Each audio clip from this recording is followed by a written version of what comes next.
des députés et sénateurs d'Ensemble pour la République.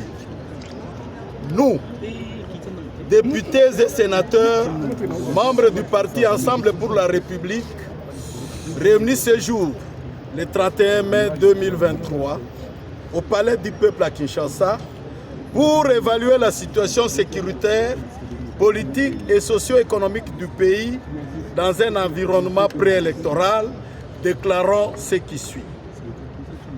1.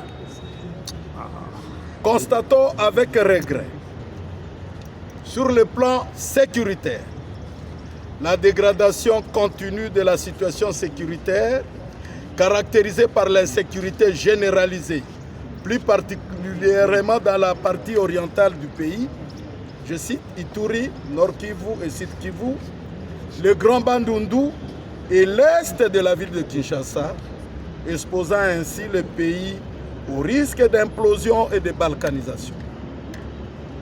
L'incapacité du régime Tshilombo à mettre fin à la guerre d'agression qui n'a que trop duré. La présence injustifiée et sans résultat escompté des armées étrangères sur le territoire national.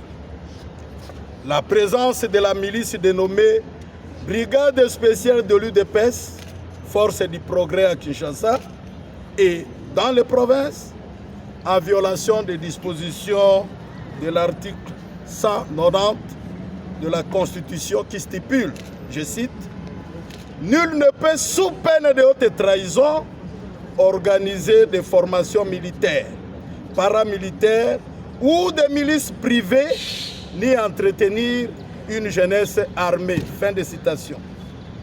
Milice, sèmant la désolation au sein de la population, au risque d'entraîner le pays dans une guerre civile.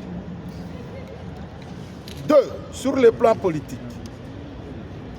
En dépit du climat politique tendu à la veille des élections, le pouvoir en place, au lieu de poser les actes de nature à décrisper la situation et à rechercher la cohésion nationale, il s'évertue malheureusement à alourdir ce climat politique tendu, en posant des actes barbares, actes assimilés au terrorisme d'État, comme vécu ce 30 mai 2023 sur le tarmac de l'aéroport international d'Indjili, avec l'enlèvement par les hommes armés de M.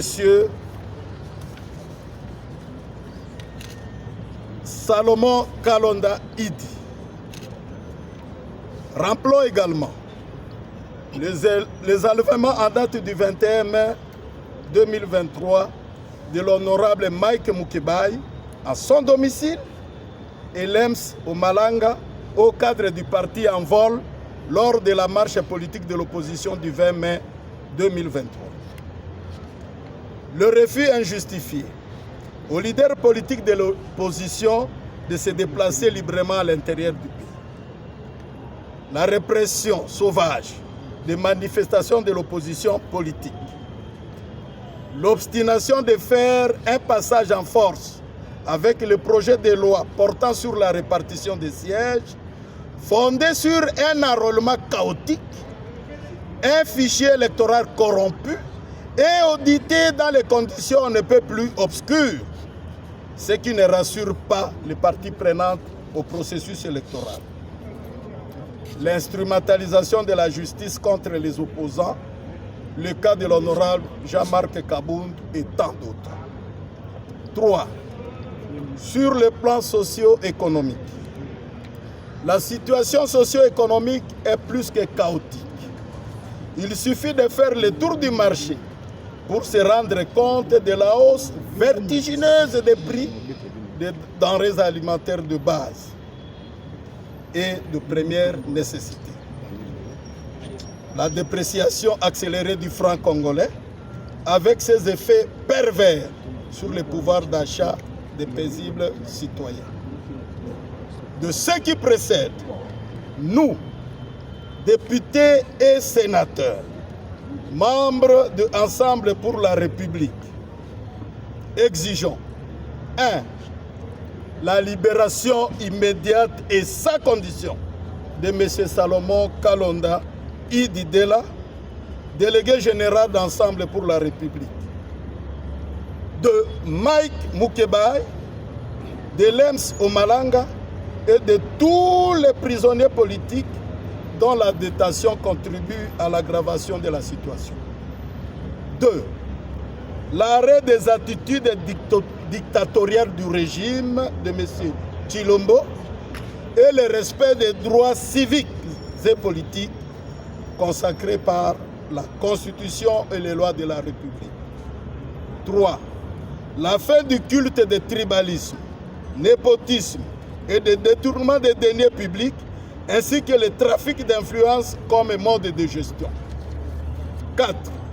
La clarification de la présence des armées étrangères sur le territoire national sans résultat probant. 5.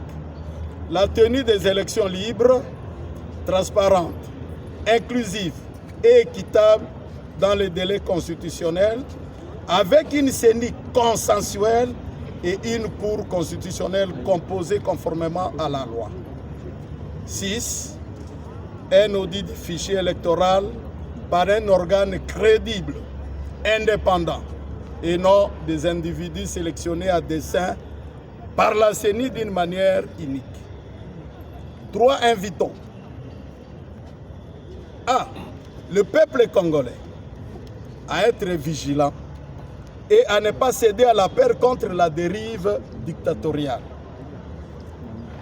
À répondre massivement à tout appel de mobilisation pour défendre notre démocratie républicaine, en particulier l'organisation des élections libres, démocratiques, transparentes, crédibles et inclusives.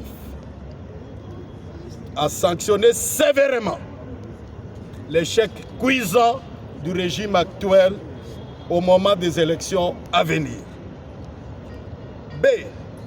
La communauté internationale de condamner et sanctionner toutes les violations récurrentes des droits et libertés fondamentaux des citoyens par le régime de M. Tshilombo. En définitive, nous prenons pour responsable M. Tshilombo Tshisekedi de la situation chaotique que traverse notre pays. Fait à Kinshasa le 30